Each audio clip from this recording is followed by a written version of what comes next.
BVD is all about timing. And so the way BVD is transmitted is the production of persistently infected animals, or PIs.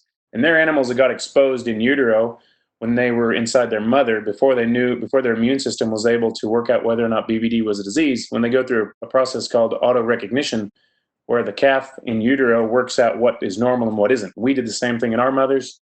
Sometimes that gets messed up in people, and you get rheumatoid arthritis and you attack your joints, or other autoimmune diseases, or as another example, if I gave my kidney to Colleen, for instance, Colleen would attack it, so we'd give Colleen some immunosuppressive drugs to try to make her to take my kidney or what have you, and we also try to match our blood types to make us as similar as possible, and that's because her body doesn't recognize that new kidney. So every calf goes through this auto-recognition, and it says, this is me, this isn't me. Now, if the virus, if it's able to get in there before that window, which is around 4 months, if it can get in there before then, if BVD can get in there, and it's pretty unique in its ability to get in there, it'll reproduce in the calf, and it may cause abortion. The calf may die. It may just be early embryonic death. It might disappear, and she might cycle again if it was early in her pregnancy.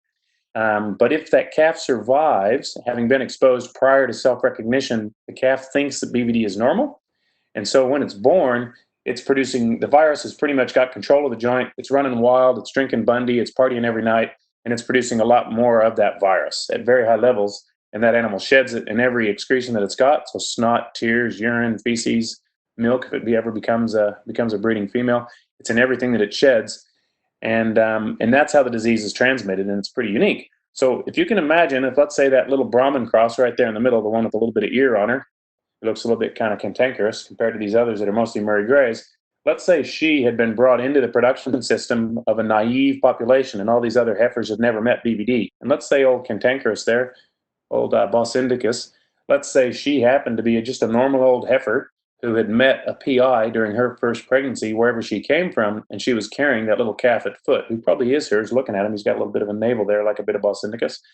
And let's say that she dropped that little PI calf on the ground whilst in the paddock with this group of animals that are all naive to BVD. So what would happen? Well, these PIs are very, very, very good at transmitting the virus. And pretty much everyone they meet, they give it to it. And then that animal will get it, be sick for a couple of weeks, and get over it. Its immune system will mount an immune response. But if any of that virus crosses the placenta, if that animal happens to be pregnant, it will then try to kill that calf and induce abortion, or that calf could survive the infection if it's under 4 months and go on to be born a PI. So these are how wrecks can happen, and unbeknownst to producers. So one of the lessons here is, one, I like this photo because it makes a cool story regarding BVD.